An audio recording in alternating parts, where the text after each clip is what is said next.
Hello everyone and welcome back to the Brave Frontier here at Grey Ogre Games with 3 rounds of this new format called Frontier. My name is Mick, I'm your host for tonight. Hopefully Mark will join me soon. We're watching the match between David Wu and Ilham Mulyawan in our last round of the tournament. Ilham here playing Abzan Goodstuff or Abzan Stuff. I won't exactly say they're good, but it's, we're trying out. We're trying to figure out this format, so you gotta bear with us. But starts off with a Scrappy Scrounger, and David doesn't have a follow-up play. Instead starts off with 2 tap lands. Hopefully that will be the only tap lands that David has. Swings in for 3, and Ilham's gonna just pass the turn. He does have Declaration Stones. Okay, so I mentioned it before earlier. What I do not like about Ilham's deck is got way too many pieces of removal. That's not what you need. You want creatures. You want creatures to crew your copters. You want creatures for your Scrap Heap Scrounger to work properly. And so I'm not quite sure whether Dave is here trying to buy some time with the Scrap Heap Scrounger. But definitely, Ilham has options here. Let's probably start off with... Yep. Oh man, okay, so he swings in. And he's gonna fight the top 10 engineer and put a +1/+1 counter, bash in for 4. Does he put the +1/+1 counter on the... Oh, okay, he does. Alright, so that's a little dangerous. He doesn't know that David has things like Draconic Roar and what's the other card that David has? David has Draconic Roar and what does he have? I forget.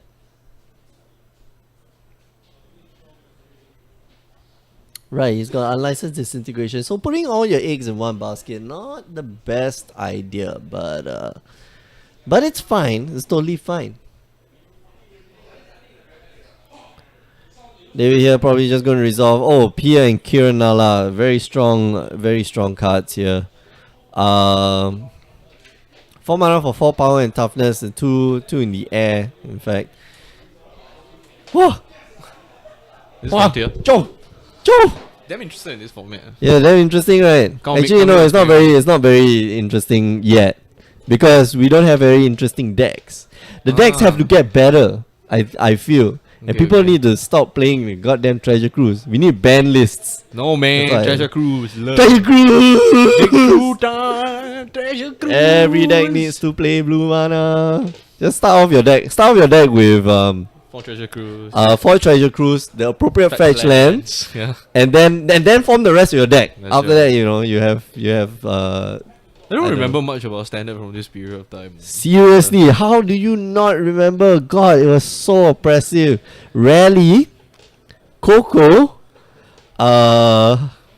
Siege Rhinos. Siege Rhinos were the weirdest ones because Siege Rhinos came after Siege Rhinos came after Siege Rhino. It had a Squadron Hawk effect. Except you did not have to search your deck when you entered the battlefield. It already was in your hand. I kind of really didn't pay attention to it because nothing was worth money. Jeez.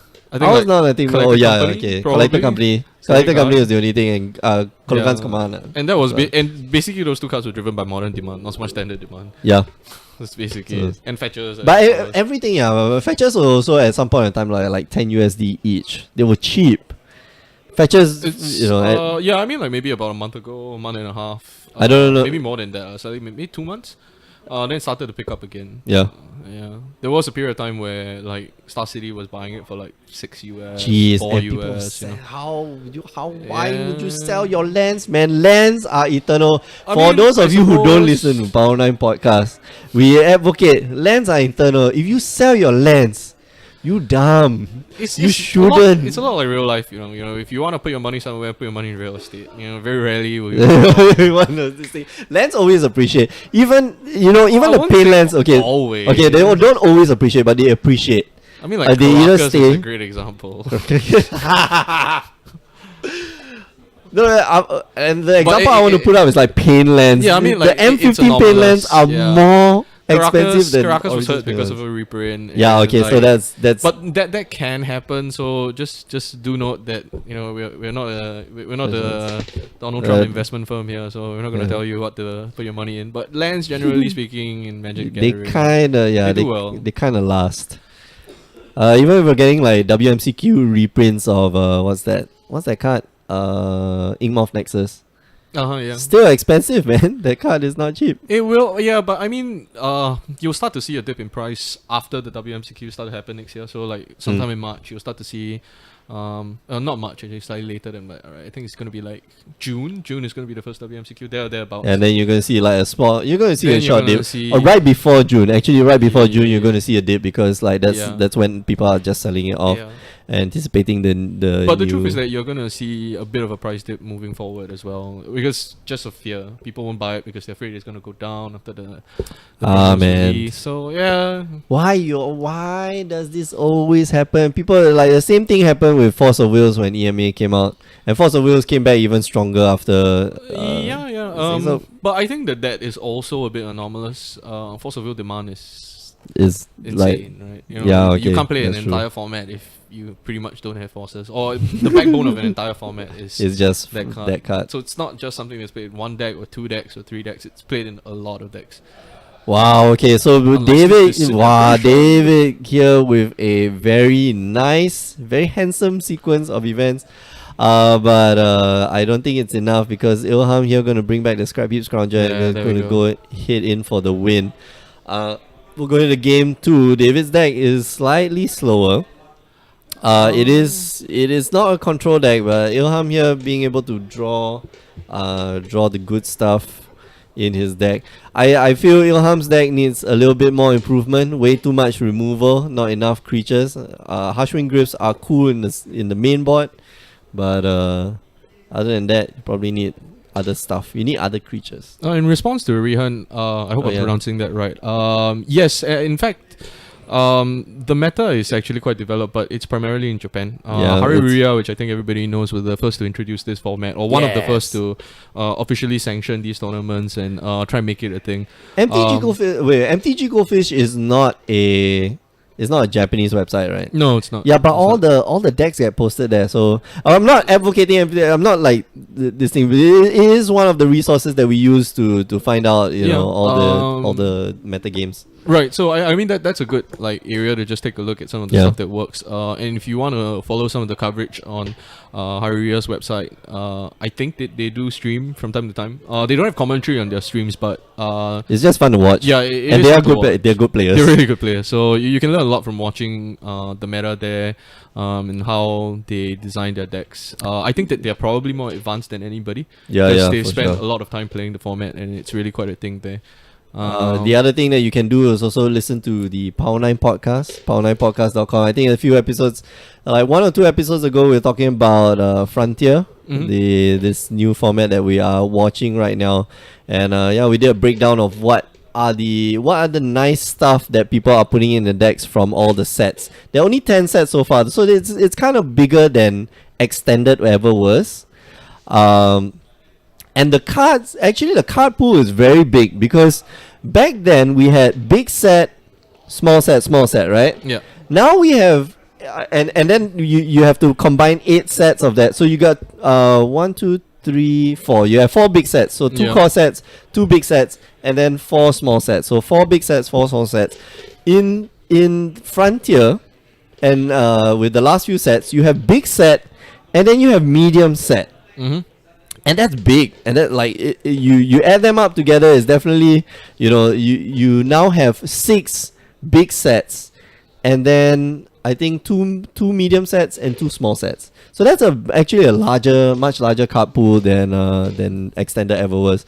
So this is like Extended plus, and it will only grow bigger as we go along. I suppose, but I think it's a good, it's an interesting take on the state of Magic right now. Yeah. I think modern and some of the more broken, or more degenerate strategies like Affinity, Scape Shift, We don't have stuff the like that stops. In fact, Yeah, I mean basically stops a certain level of innovation Yeah. and a certain amount of play that the new sets have created. So Frontier is a good area where you're going to see some development of like a marrying between slightly older concepts like fetch lands and deck manipulation and card selection. Do we have flashback now? No, we don't have flashback. No, but we have madness.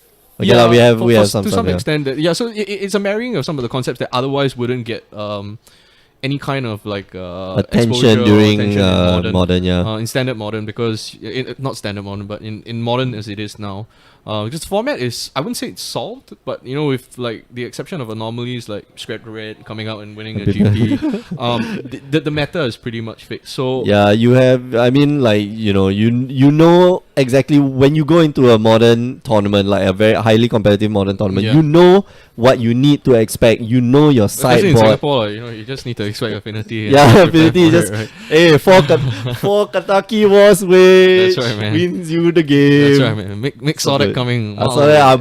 I bought the last. Did I buy the last one? I know I bought a lot of them. It was like, yeah. Yeah, so it's interesting for people who have started recently and just want to innovate. Exactly. And I think it gives people a lot more, because it's still not a competitive, officially sanctioned by Wizards competitive format. So I think that it doesn't get as much attention from the pros, and that lets people be a bit more original with their deck building. There's less net decking, I would think. There are concepts, but there's really a lot of variation that you can throw in. Yeah. And when the new sets come out, standard is generally easier to work with because you're dealing with a smaller card pool. Correct. But now when the standard sets come in and they influence a larger card pool, as Mick was talking about just now, in what you have in Frontier, and then it becomes there's a lot of space for creativity. There's a lot of space for deck building. Yeah, especially if like the full card pool is very small, and the addition of even just a medium set into the card pool is still a big percentage of it. The increase is actually, it's not nominal. Is it nominal? Nominal? It's substantial. Yeah, it's not nominal. It's substantial. Yeah, it's fairly substantial. Yeah. So I mean, it's going to be interesting to see how they incorporate ideas from. Like, I think Vehicles is doing quite well recently. No, but Vehicles is so bad. I'm Yeah, sorry. I'm watching it. I'm full. And the only thing that is going in my mind, that could have been a Raksasha Death Dealer, or that could have been like something else that's just as good. Yeah, but I don't know. The strengths of Vehicles to me are resiliency, because the creatures are a lot harder to remove. Yeah, you need instant speed removal to be able to deal with Vehicles, and that's a very interesting way to attack a format which traditionally has been all creature based. Yeah. So that is a really great example of what we were talking about just now, about the marrying of two concepts. And like, the Maru Vehicles works in standard, but how would it work in like a format where it's much wider, a lot more powerful cards? And it seems like it's working now. I mean, and again, so that helps with like creativity, it gives people space to develop. Okay, I want to see. Yeah, I'm going to pause you there. I want to see somebody play like Ataka Red with the Copter, because the Copter, when you cast it, you get a trigger, you get a prowess trigger of what's the name? Yeah, and I mean, like, it could be a lot more powerful. It might maybe switch out of Maru because of some of the more powerful effects. Like, oh jeez. Yeah, you could potentially play Kolaghan's Command in that. I'm not sure how that would work, but that's an idea. It's a powerful card. Kolaghan's Command is a powerful card. Don't think anybody has any question about that. So how does that integrate into like the current strategies that are going out? So that's just a lot of things for our viewers to think about. If you're interested in playing Frontier, it gives you a lot of like opportunities to use cards that you have, especially if you started standard in the last year and a half, 2 years. Yeah, you'd have the fetch land. I mean, like, you probably have like some of the fetch lands that you have. Right, you can use those cards, and you can figure things out. It's a chance for you to. It was really what extended was back in the day, which was to give people an opportunity to use cards. To just keep going. Of type 2. So I think that this is it's interesting. I don't know. Okay. So the question isn't whether Frontier is gonna make it as a format, because clearly there is interest, and even if, let's say, it's not officially sanctioned by WotC, we're gonna have it as like something like Two-Headed Giant, what Two-Headed Giant is right now, or like Commander or French Commander. When do you think it's gonna be the big thing, or when do you think that's gonna hit? That's really hard to say. I think that a lot of it has to do with reception. Ooh. Shrapnel Blast. Oh, wait, pause. Yeah, Shrapnel Blast takes down Enoffenza. Okay, continue. Yeah, and I mean, like, Enoffenza is another great example. I love that card. I would build a deck. 3 mana for 4 man. Later, yeah. Yeah, I mean, like, it is a very powerful card. Yeah. I think that it just didn't get a chance in very many places. I mean, like we did see. Okay, Yeah, yeah. for a while. You said Yeah. you didn't concentrate on the standard format. Standard format was dominated by Anafenza, followed up by you go like turn 2 Fleece Main Lion, Anafenza, right, and then right. Siege So that, Rhino, but that was so like a that's very small period of like that standard format, right? No, man, that Well, was didn't like it get 6 months. overtaken? That was Then 6 it months. basically became Abzan control, right? And But then it became it became Abzan control. But then there also Abzan became mid-range. it split into two. So Abzan control Uh-huh. and then Abzan blue. Yeah, which played Jace and then all this nonsense. Right. So it's like yeah, so it's interesting that me. you get to try that stuff out again. Oh jeez, so many Warden of the First Warden of the First Trees. But Warden of the First Tree is actually it's a pretty solid card. So like the whole thing about Abzan, well, back in the day and even now, is just creatures that are so good. Like undercosted. Yeah. Undercosted, really good, back breaking, and yeah, that's all it was. That really was all it was. Yeah, I mean, I really wouldn't like to see a return to just casting Siege Rhinos over and over and over again. That was a really boring standard format. Why not, man? I think that it's horribly boring. It was so boring. It was basically I cast Rhino, you cast Rhino, I cast Rhino, you cast Rhino. Yeah. Who stops casting a Rhino first loses. Lose, yeah, exactly. Who stops drawing the rhinos first? Yeah. Oh, you didn't search your deck? You didn't stack your deck? Yeah. Oh, I'm sorry for you. I swear all Abzan players were like freaking stacking the decks because like Rhino 1 comes down, okay, disdainful stroke, cool. Second Rhino comes down, okay, I can't stop that, but I'm gonna murderous try. cut now. Then third Rhino comes down, then you're really just effed. You're just like standing there like cool man. Followed up by Abzan Jump. Life is hard.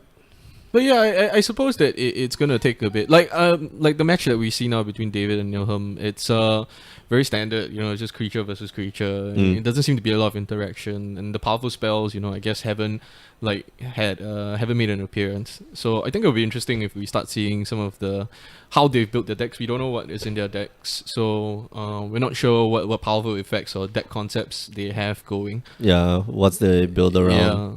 So I think that when but I mean, even at Great Wicked Games especially, we just started this just a while ago, a few weeks back. And I think it's going to take our players some time before they start to research and they start to figure things out. Yeah, you get your legs. I mean, like we only called out for the event like 1 week before. Right. You want to have the event. I was telling Mark like, dude, you have to do it. You have to give players like 2-3 weeks. Yeah. But no, we want to shake it up. We want to make sure that people come in. I think it's interesting. It just gives people an opportunity to it's actually happening rather than like. It may not happen, it may happen. So now that people know that, and we are streaming it, showing people that we are doing Frontier at GOG, it might be a case where, people say, hey, that's something I'd like to try, and I will hope they try it, yeah. Oh man, David here just going to give up so many of his things. Does he want? No, man, make the other one 3/3 and trample. So now it's a 3/3. I forget what's the second ability. It begins lifelink and trample, right? Warden of the First Tree? Yeah, Warden. I think it's not lifelink, is that right? Warden of the of the First Tree, yeah. There you go. So gains trample and lifelink, yeah. So human spirit warrior. Yeah. And then the last one is put 5 counters. Goodness, put 5 counters. Yeah, man. Wow! It's big! The Blossoming Defense. Yes, that's Blossoming Defense. I like this card in this format. Like everything feels like it's supposed to be instant speed removal, and you need to, you need to be aware. You really need to be aware of what your opponent's trying to do. And Blossoming Defense is one of the really one of the best cards. Like if you're playing something like Ilham's deck. Yeah. Because if you're playing green and if you're trying to be aggressive, you're not trying to be like a Sultai control deck. Yeah. Like Blossoming Defense is even if you play a Sultai control deck, like I think Blossoming Defense is gonna be good. So anyway, yeah, thanks Joe for the insight. Love the. I don't know. Yeah, I think you and I do agree that this is gonna be an interesting format. That this is. Yeah, it's a bit. It's fresh. I think that like just streaming even like modern. After a while, you get bored. Okay, a bit. It gets a bit stale if you see the same matchups. I mean, like interesting decks like Josh is playing. What Sam Party just recently played online on Channel Fireball's website. It's a Bring to Light Scape Shift with Chef Experiment and Pattern of Impairment, man. Come on. Wow, that. dude, that is just way too greedy, man. I mean, TLDR, super greedy. Yeah, TLDR, he finished 2-2, and some of the matchups weren't great, but like anytime you can cast, you're getting beaten down by Zoo, and then all of a sudden the player hits the play. Giant game's over, my friend. Oh man, don't they have artifact removal? Well, they don't have artifact removal at the beginning on the first game, but you definitely gotta have artifact removal second game onwards. So I mean, back to the game at hand. I think David's in a horrible spot. Yeah, I want him to draw to get himself out of this. This is bad. He has a card in hand.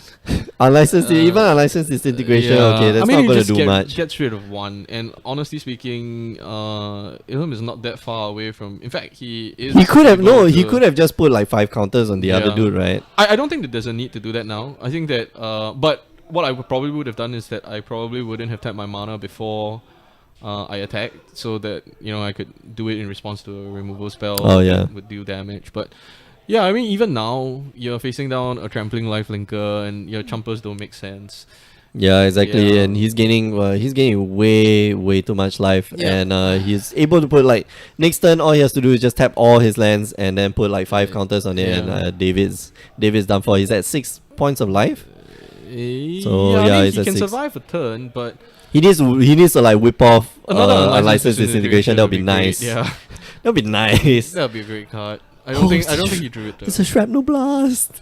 I thought it was a shrapnel blast in the Thunderbreak region. Well, he's still alive. He's still alive. He's not dead. But by the fact that he has no cards in hand, and it just frees him up. He'll just tap his mana. Is that Abzan Charm? Yeah. Okay, so that's Abzan Charm. All right. That's it.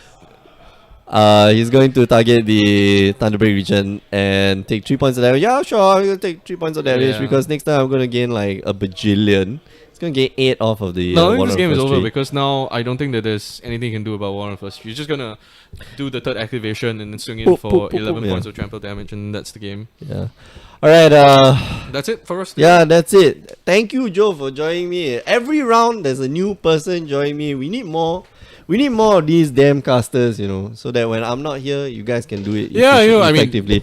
But you're actually here because we're about to end the cast and you want to go and play your WoW, right? No, actually, I just popped in to have a look. I was actually supposed to play a game of Scape Shift with Joshua's deck versus Cass because that's always fun. That's just playing Magic. Playing against Cass, right? Playing against Cass when he's playing Infect. Okay, to be fair, Cass is playing Infect. What the? Yeah, he wanted to give Infect a try today, and I guess that he's spent a lot of time playing Abzan Company. Yeah. And as a result of that, he doesn't really understand what he's trying to do with Infect. So there were some plays that he was making today that were a bit questionable. Okay. I'm not sure why he was doing certain things. Well, that's the thing. Like, you have to put yourself in into a different gear, especially when you play an aggressive deck where every card matters, every draw your opponent gets matters. Precisely, and I think that maybe that it's just I don't have the kind of time to prepare like that anymore. But Modern is that kind of format. And that's why it's a bit challenging for newer players because it's a format that you need to prepare a lot for. You need to understand what conceptually each deck is trying to do, what are its game plans to achieve what it's trying to do. And as a result, then you know what you're trying to play around and what you're trying to counter. But yeah, if you don't have a lot of time to play Magic, then Modern is really quite a daunting challenge to try and get on top of. Well, you can watch Magic, like me. Yeah. I mean, if you like doing that, but to be very honest, no, you gotta play, dude. You gotta play like that muscle memory. Well, that's part of it, but I think that watching Magic does help, especially when you have good casters. Like if you watch streams done by LSV, or Sam Party, or like any of the Hall of Famers, Paulo Vitor Dama de Rosa, they really can give you an insight as to why they're doing certain things. Exactly. And if you can internalize those kind of rationalizations, I'm sure your play will improve. But Mick's right, you still need to play Magic. You have to play Magic, yeah. Come on down to Grey Ogre and play some Magic, man. Yeah, even if you're not in Singapore, because we're 83 Club Street down here in Singapore. Yeah. Gabby Sparts, yep, sure. Alright, Nazca Father. I know you're one of our faithful watchers, but yep, okay. Alright, we're going to end the show right here. Thanks for joining us on this Wednesday evening for Brave Frontier. That's our last round. Looks like Ilham takes the game. We are going to go off. We'll be back next week. This weekend we don't have any tournaments. We do have tournaments, but we're not going to be streaming them because Mick wants to play once in a while. Mick wants to play. Yeah, Mick wants to play, so nobody's here. We can just stream it, but you'll be bored AF. So, yeah. Yeah, end show, no Sorry, more man. show. Sorry. Don't do it. We love to hang around and chat, but Sorry, man. Gotta go. It's like 10 o'clock at night, and I would like to go back to sleep. Man, today I was like sorting shit in a store, without any ventilation whatsoever. Oh, man, shit. It feels Don't good. ever do that. That is horrible. It's like, I don't Kill know. yourself. Yeah, we went through like 6,000 units of whatever we needed to sort. So. Woo! All right. But yeah, stay tuned. We'll try and put some articles up. We'll check. Stay tuned to the Facebook group. We'll try and put up some articles about Frontier. Whenever we get any heads up from our Japanese friends, and if it's possible, we'll get somebody to do some translation of some of the articles that they've written in Japanese, and hopefully that will give players an insight as to what's happening in the most advanced Frontier meta game. Cool. All right. We're gonna go off. And just as a reminder, if you're new to all of this, we do streams on Tuesday and Wednesday evenings, 8 p.m. Singapore time. Well, it's evening for us. It might be morning for you guys. Do catch us then. You can sometimes catch us on the weekends, but not this weekend. We put all the updates on our Facebook page, on our Twitch channel, twitch.tv/GreyOgreGames. All the links are in the description below. If you miss those tournaments, it's okay. Come on down to youtube.com/GreyOgreGames. Watch all the replays because we put all the tournaments up on YouTube. Two more things. If you want to support the show, do listen to power9podcast.com every week. Myself and Alfian, we have this podcast. We talk shop about this little game called Magic the Gathering. I have not gotten you as a guest yet, and we need to change that. You can I like sleeping in on Saturday mornings. What are you talking about? This Between week, a podcast and playing WoW. maybe you can podcast and play WoW at the same time. Sure. Be like shouting out like to your raid group. No, I don't know. Don't ask me. The other day we were doing the podcast and Joshua was raiding in the back, so it would have been interesting if we had him on. Anyway, Hey, Josh, let me ask you this question. last thing is that you can support the show now if you go on to Potato MTG on eBay. The link is in the in our page, in our Twitch page. Anyway, if anything that you buy on Potato MTG, the proceeds will go into making this show a better show. Or at least that's what Mark tells me. So maybe Before he Mark uses just the tells money me. on cigarettes. Yeah, exactly. So maybe just like squandering the cash on like chips and cigarettes. Like, yeah, man. But yeah, do support the show. There are tokens and playmats and all forms of MTG paraphernalia that you can get. Speaking of which, that's what we talk about in this week's episode of Power 9 Podcast. So for myself and Joe, we are signing off. We're gonna go. So see you guys next time. Good night, folks. Ciao.